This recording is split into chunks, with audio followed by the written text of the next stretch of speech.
Part 3, Chapter 4, The Last Resolution, Section 1. That morning many people saw Pyotr Stepanovitch. All who saw him remembered that he was in a particularly excited state. At 2 o'clock he went to see Gaganov, who had entered from the country only the day before, and whose house was full of visitors, hotly discussing the events of the previous day. Pyotr Stepanovitch talked more than any one, and made them listen to him. He was always considered among us as a chatterbox of a student with a screw loose, but now he talked of Yulia Mihailovna, and in the general excitement the theme was an enthralling one. As one who had recently been her intimate and confidential friend, he disclosed many new and unexpected details concerning her. Incidentally, and of course unguardedly, he repeated some of her own remarks about persons known to all in the town, and thereby piqued their vanity. He dropped it all in a vague and rambling way, like a man free from guile, driven by his sense of honour to the painful necessity of clearing up a perfect mountain of misunderstandings, and so simple-hearted that he hardly knew where to begin and where to leave off. He let slip in a rather unguarded way, too, that Yulia Mihailovna knew the whole secret of Stavrogin, and that she had been at the bottom of the whole intrigue. She had taken him in, too, for he, Pyotr Stepanovitch, had also been in love with this unhappy Liza, yet he had been so hoodwinked that he had almost taken her to Stavrogin himself, in the carriage. "Yes, yes, it's all very well for you to laugh, gentlemen, but if only I'd known, if I'd known how it would end," he concluded. To various excited inquiries about Stavrogin, he bluntly replied that, in his opinion, the catastrophe to the Lebyadkins was a pure coincidence, and that it was all Lebyadkin's own fault for displaying his money. He explained this particularly well.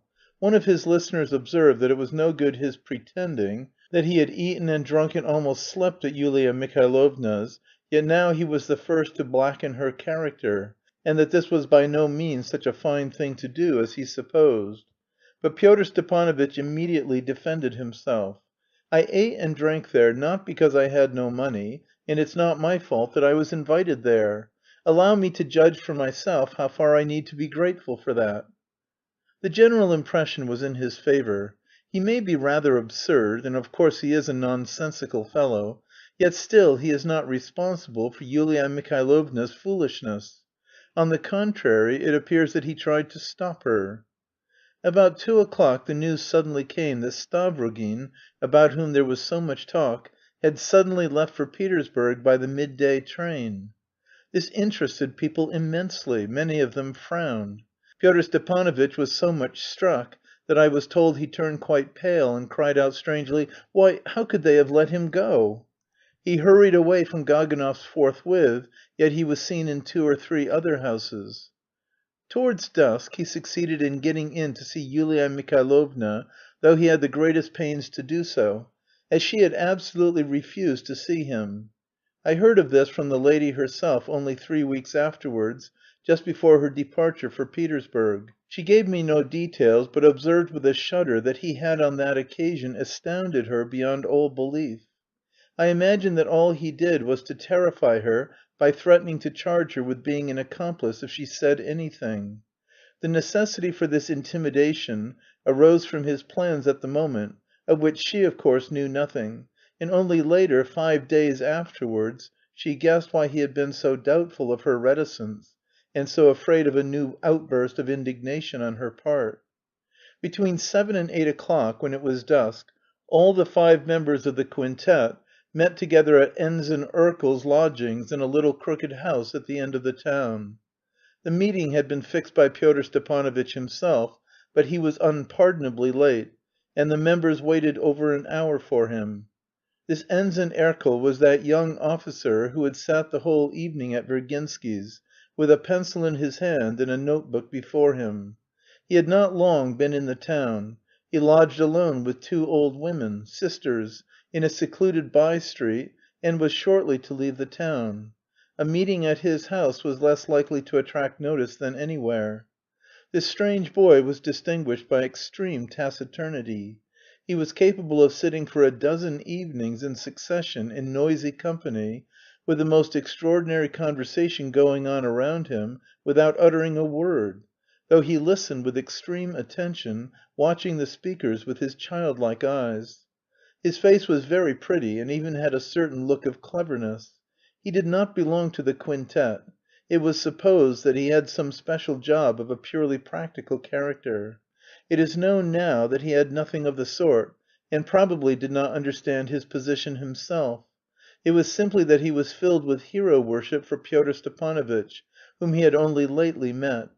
If he had met a monster of iniquity who had incited him to found a band of brigands on the pretext of some romantic and socialistic object, and as a test had bidden him rob and murder the first peasant he met, he would certainly have obeyed and done it. He had an invalid mother to whom he sent half of his scanty pay. And how she must have kissed that poor little flaxen head! How she must have trembled and prayed over it! I go into these details about him because I feel very sorry for him.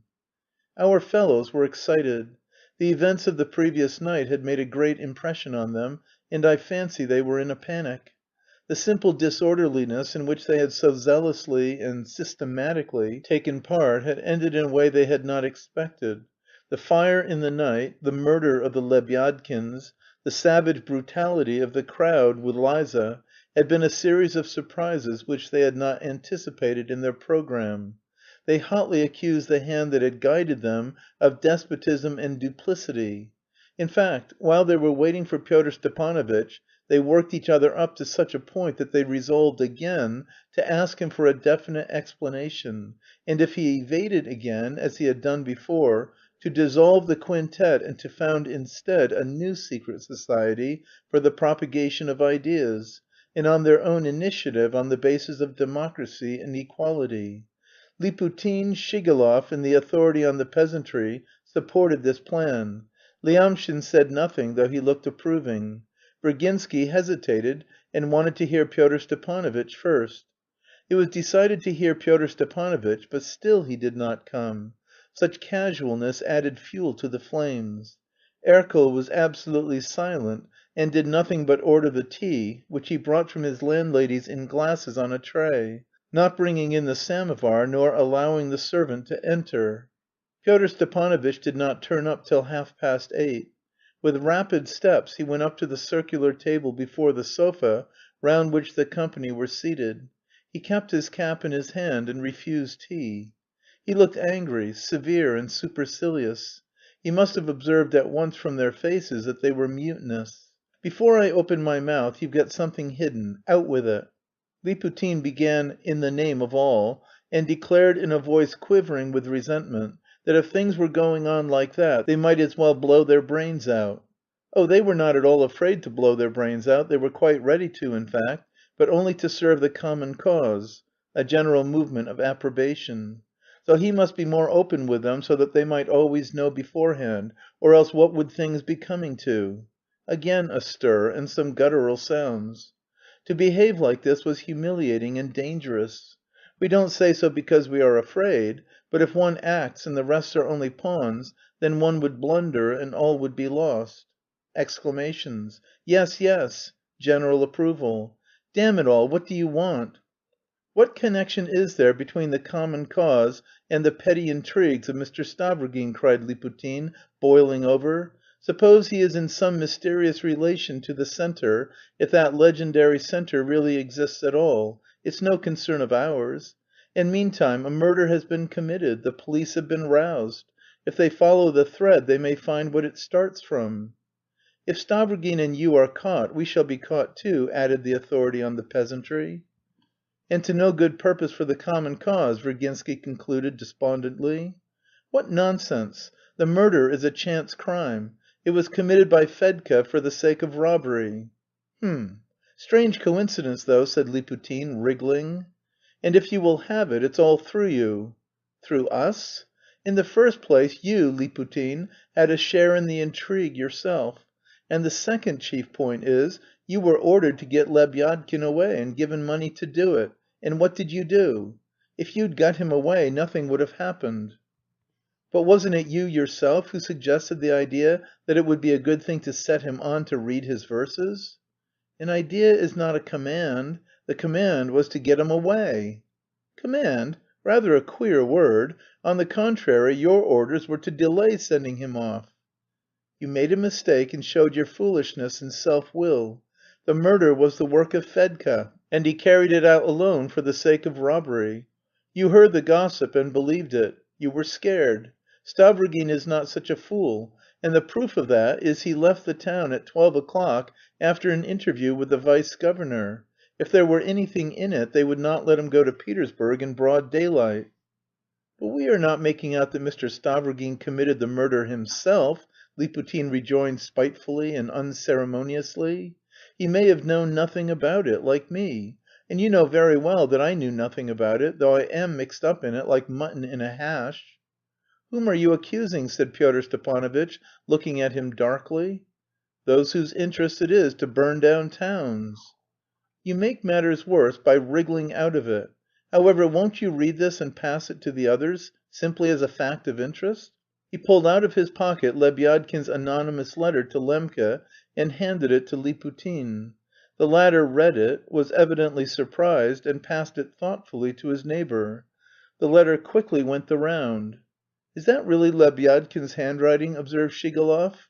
"It is," answered Liputin and Tolkatchenko, the authority on the peasantry. "I simply brought it as a fact of interest, and because I knew you were so sentimental over Lebyadkin," repeated Pyotr Stepanovitch, taking the letter back. "So it turns out, gentlemen, that a stray Fedka relieves us, quite by chance, of a dangerous man. That's what chance does sometimes. It's instructive, isn't it?" The members exchanged rapid glances. "And now, gentlemen, it's my turn to ask questions," said Pyotr Stepanovitch, assuming an air of dignity. "Let me know what business you had to set fire to the town without permission." "What's this? We set fire to the town? That is laying the blame on others," they exclaimed. "I quite understand that you carried the game too far," Pyotr Stepanovitch persisted stubbornly. "But it's not a matter of petty scandals with Yulia Mihailovna. I brought you here, gentlemen, to explain to you the greatness of the danger you have so stupidly incurred, which is a menace to much besides yourselves." "Excuse me, we, on the contrary, were intending just now to point out to you the greatness of the despotism and unfairness you have shown in taking such a serious and also strange step without consulting the members," Virginsky, who had been hitherto silent, protested, almost with indignation. "And so you deny it? But I maintain that you set fire to the town, you and none but you. Gentlemen, don't tell lies. I have good evidence. By your rashness you expose the common cause to danger. You are only one knot in an endless network of knots, and your duty is blind obedience to the centre. Yet 3 men of you incited the Shpigulin men to set fire to the town without the least instruction to do so, and the fire has taken place." "What 3? What 3 of us?" "The day before yesterday, at 3 o'clock in the night, you, Tolkatchenko, were inciting Fomka Zavyalov at the Forget Me Not." "Upon my word," cried the latter, jumping up, "I scarcely said a word to him, and what I did say was without intention, simply because he had been flogged that morning. And I dropped it at once, I saw he was too drunk. If you had not referred to it, I should not have thought of it again. A word could not set the place on fire. You are like a man who should be surprised that a tiny spark could blow a whole powder magazine into the air." "I spoke in a whisper in his ear, in a corner. How could you have heard of it?" Tolkatchenko reflected suddenly. "I was sitting there under the table. Don't disturb yourselves, gentlemen, I know every step you take. You smile sarcastically, Mr. Liputin. But I know, for instance, that you pinched your wife black and blue at midnight 3 days ago in your bedroom as you were going to bed." Liputin's mouth fell open and he turned pale. It was afterwards found out that he knew of this exploit of Liputin's from Agafya, Liputin's servant, whom he had paid from the beginning to spy on him. This only came out later. "May I state a fact?" said Shigalov, getting up. "State it." Shigalov sat down and pulled himself together. "So far as I understand, and it's impossible not to understand it, you yourself at first, and a second time later, drew with great eloquence, but too theoretically, a picture of Russia covered with an endless network of knots. Each of these centers of activity, proselytizing and ramifying endlessly, aims by systematic denunciation to injure the prestige of local authority, to reduce the villages to confusion, to spread cynicism and scandals, together with complete disbelief in everything and an eagerness for something better, and finally, by means of fires, as a preeminently national method, to reduce the country at a given moment, if need be, to desperation. Are those your words which I tried to remember accurately? Is that the program you gave us as the authorized representative of the Central Committee, which is to this day utterly unknown to us and almost like a myth? It's correct, only you are very tedious. Every one has a right to express himself in his own way, giving us to understand that the separate knots of the general network already covering Russia number by now several hundred, and propounding the theory that, if every one does his work successfully, all Russia at a given moment at a signal. "Ah, damn it all! I have enough to do without you," cried Pyotr Stepanovitch, twisting in his chair. "Very well. I'll cut it short, and I'll end simply by asking if we've seen the disorderly scenes, we've seen the discontent of the people, we've seen and taken part in the downfall of local administration, and finally we've seen with our own eyes the town on fire. What do you find amiss? Isn't that your program? What can you blame us for?" "Acting on your own initiative?" Pyotr Stepanovitch cried furiously. "While I am here you ought not to have dared to act without my permission. Enough! We are on the eve of betrayal, and perhaps to morrow or to night you'll be seized. So there! I have authentic information." At this all were agape with astonishment. "You will be arrested not only as the instigators of the fire, but as a quintet. The traitor knows the whole secret of the network. So you see what a mess you've made of it."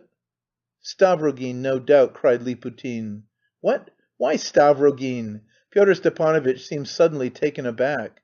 "Hang it off," he cried, pulling himself together at once. "It's Shatov. I believe you all know now that Shatov in his time was one of the society. I must tell you that, watching him through persons he does not suspect, I found out to my amazement that he knows all about the organization of the network and everything, in fact. To save himself from being charged with having formerly belonged, he will give information against all. He has been hesitating up till now, and I have spared him. Your fire has decided him. He is shaken and will hesitate no longer. To-morrow we shall be arrested as incendiaries and political offenders." "Is it true? How does Shatov know?" The excitement was indescribable. "It's all perfectly true. I have no right to reveal the source from which I learnt it, or how I discovered it, but I tell you what I can do for you meanwhile. Through one person I can act on Shatov so that without his suspecting it he will put off giving information, but not more than for 24 hours." All were silent. "We really must send him to the devil!" Tolkatchenko was the first to exclaim. "It ought to have been done long ago," Lyamshin put in malignantly, striking the table with his fist. "But how is it to be done?" muttered Liputin. Pyotr Stepanovitch at once took up the question and unfolded his plan. The plan was the following day at nightfall to draw Shatov away to a secluded spot to hand over the secret printing press which had been in his keeping, and was buried there, and to settle things. He went into various essential details, which we will omit here, and explained minutely Shatov's present ambiguous attitude to the Central Society, of which the reader knows already. "That's all very well," Liputin observed irresolutely, "but since it will be another adventure of the same sort, it will make too great a sensation." "No doubt," assented Pyotr Stepanovitch, "but I've provided against that. We have the means of averting suspicion completely." And with the same minuteness he told them about Kirillov, of his intention to shoot himself, and of his promise to wait for a signal from them and to leave a letter behind him taking on himself anything they dictated to him, all of which the reader knows already. His determination to take his own life, a philosophic, or as I should call it, insane decision, has become known there, Pyotr Stepanovitch went on to explain. There, not a thread, not a grain of dust is overlooked, everything is turned to the service of the cause. Foreseeing how useful it might be, and satisfying themselves that his intention was quite serious, they had offered him the means to come to Russia. He was set for some reason on dying in Russia; gave him a commission, which he promised to carry out, and he had done so, and had moreover bound him by a promise, as you already know, to commit suicide only when he was told to. He promised everything. You must note that he belongs to the organisation on a particular footing, and is anxious to be of service. More than that I can't tell you. To morrow, after Shatov's affair, I'll dictate a note to him saying that he is responsible for his death. That will seem very plausible. They were friends, and travelled together to America. There they quarrelled, and it will all be explained in the letter, and perhaps, if it seems feasible, we might dictate something more to Kirillov. Something about the manifestoes, for instance, and even perhaps about the fire. But I'll think about that. You needn't worry yourselves, he has no prejudices, he'll sign anything." There were expressions of doubt. It sounded a fantastic story. But they had all heard more or less about Kirillov, Liputin more than all. "He may change his mind and not want to," said Shigalov. "He is a madman anyway, so he has not much to build upon." "Don't be uneasy, gentlemen, he will want to," Pyotr Stepanovitch snapped out. "I am obliged by our agreement to give him warning the day before, so it must be to day. I invite Liputin to go with me at once to see him and make certain, and he will tell you, gentlemen, when he comes back to day, if need be whether what I say is true. However," he broke off suddenly, with intense exasperation, as though he suddenly felt he was doing people like them too much honour by wasting time in persuading them, "however, do as you please. If you don't decide to do it, the union is broken up, but solely through your insubordination and treachery. In that case we are all independent from this moment. But under those circumstances, besides the unpleasantness of Shatov's betrayal and its consequences, you will have brought upon yourselves another little unpleasantness of which you were definitely warned when the union was formed. As far as I am concerned, I am not much afraid of you gentlemen. Don't imagine that I am so involved with you, but that's no matter." "Yes, we decide to do it," Liputin pronounced. "There's no other way out of it," muttered Tolkatchenko, "and if only Liputin confirms about Kirillov, then..." "I am against it. With all my soul and strength I protest against such a murderous decision," said Virginsky, standing up. "But?" asked Pyotr Stepanovitch. "But what?" "You said 'but,' and I am waiting." "I don't think I did say 'but.' I only meant to say that if you decide to do it, then..." "Then?" Virginsky did not answer. "I think that one is at liberty to neglect danger to one's own life," said Erkel, suddenly opening his mouth, "but if it may injure the cause, then I consider one ought not to dare to neglect danger to one's life." He broke off in confusion, blushing. Absorbed as they all were in their own ideas, they all looked at him in amazement. It was such a surprise that he too could speak. "I am for the cause," Virginsky pronounced suddenly. Every one got up. It was decided to communicate once more and make final arrangements at midday on the morrow, though without meeting. The place where the printing press was hidden was announced, and each was assigned his part and his duty. Liputin and Pyotr Stepanovitch promptly set off together to Kirillov. End of Part 3, Chapter 4, Section 1.